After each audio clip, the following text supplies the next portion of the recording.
Alright, so off to the UDK. Now this is a terrain, by the way. It's just a blank level. I think I'll start out like that. So I'll go new level, let's go blank map, and don't save. And then I'll go over to Tools, New Terrain, hit Next, and finish. Next, I'll grab a couple things.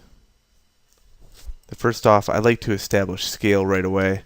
So CH, and then I'll go to Skeletal Meshes and choose Iron Guard Male. I'll just drag one of these guys out.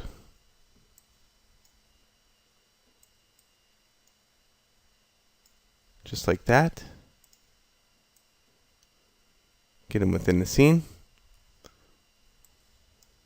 Okay, next I'll look for a material. So I'll just choose materials, take the CH out, go all the way to the very top, choose UDK Game Engine or UDK Game, and then page around until I find something of a material I can use for the ground, whether that be grass or rock or whatever. Doesn't really matter.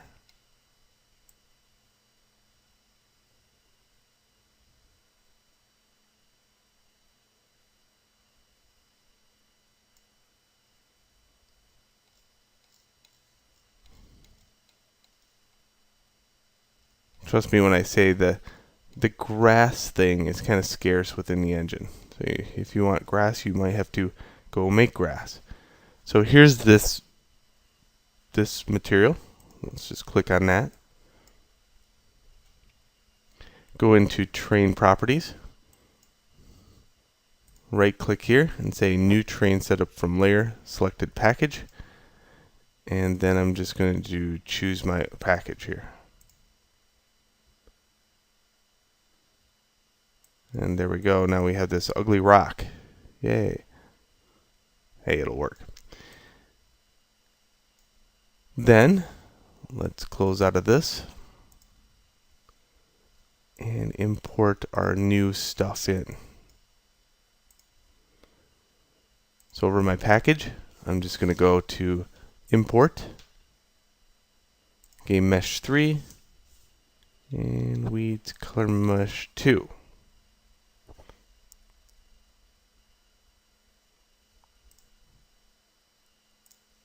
That's not it.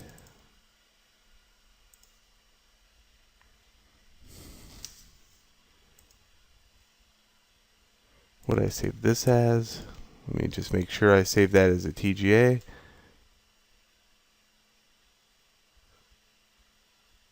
And I'll make sure this is in that directory too.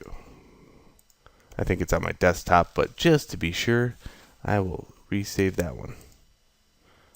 There we go, swamp weeds. I like that. Now it is nice to probably name these the same thing, and the reason for that is at least you'll know which mesh goes with what.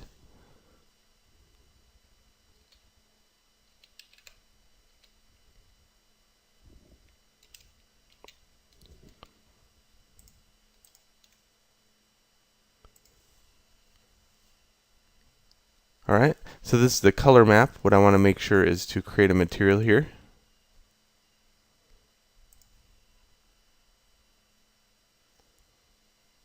And the mesh, I could care less about. I'm just going to hit OK for that one. Alright, let's page down. And now you'll see that you have the swamp, and you have extra material, and you'll have the mesh. Double click the material, and you'll find that the material already translated in for you. I'm going to grab the alpha and move it to opacity, but the opacity is not lit. So first, click the material, go down below, and choose translucent. Also, while you're here, type in 2 right there, and you'll get two-sided material.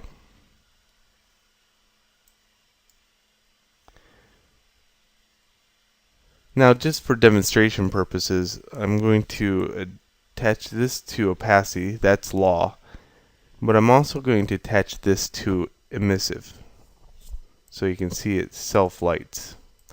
Now, having this attached is an option. Trust me when I say that sometimes this can screw with your lighting. But if you wanted to make it so that, like the blue weeds example I gave earlier, that the actual weeds gave off some kind of weird glow, you'd have to have that attached. Okay, I'll keep that and close this out. Now let's double click the static mesh, this one.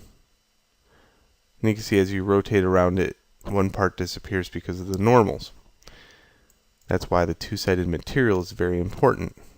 So click on the material, go back to the mesh, and here is LOD info. Make sure the material gets put on there, and then also make sure that the light map resolution index gets set to something ridiculous like 3, which it doesn't have 3 by the way, and the resolution sets down to 0, which means completely off.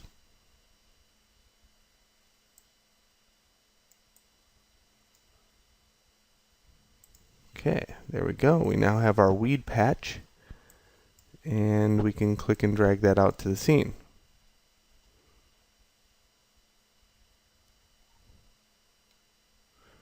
Now to get to it from here, we can go home.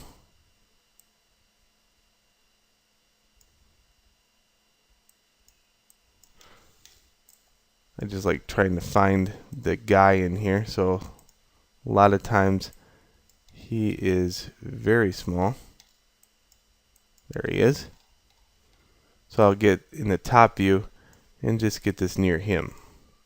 I'll use Alt to make many copies, but you can also use this as deco if you wanted to go that route.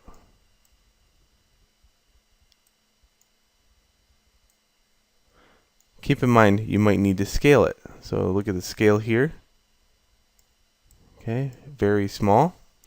Now if you wanted to make it so it's always the same scale every time you use it, it's so much better to go into Maya and scale it up here. Now I do have tons of videos about how to judge scale. I'll let you do that. I'm just going to freeform it this time. Export selection. Choose swamp weeds. Export it. Yes. And then when you're back in the engine, you can go to the content browser.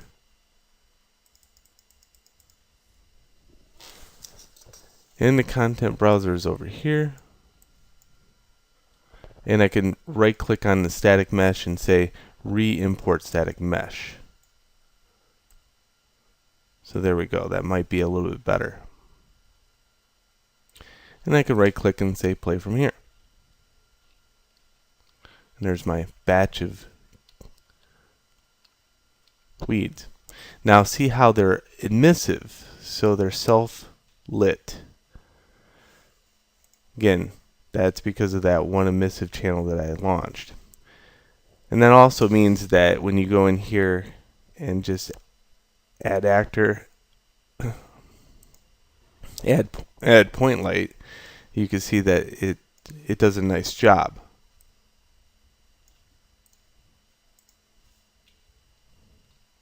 Got to build those lights.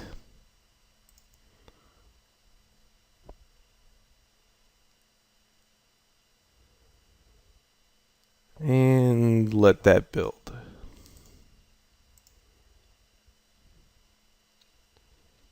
Nice. Okay, so let's say you wanted to make the grass glowing, for an example, to give off emissive light. That's no big deal. You just go into wireframe, double click each one, and type in EMI. And you could say use emissive for static lighting.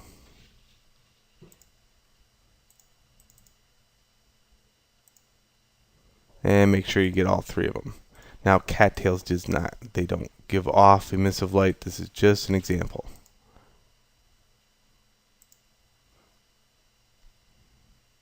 Okay, again I'll build all, but this time I'll destroy the light in the scene. And go back to lit. So build all.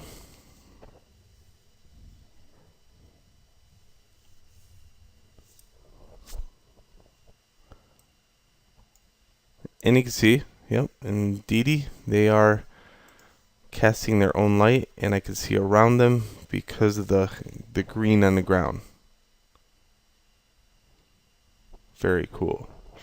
And to control that, let's say I wanted to boost it up a little bit, you can just go to wireframe again, double click on one, type in EMI, and here's emissive boost, so you can turn it up to 2, maybe on 1 or 2 of them, and when you go to build it, it'll be a little bit more lit in that area.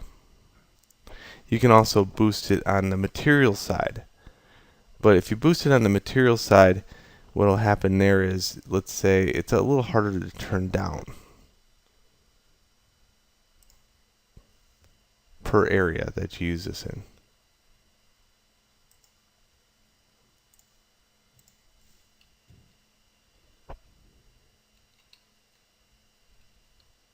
So there we go, glowing green grass, cattails that were not in the UDK, and that's how you make custom foliage. I hope you enjoyed.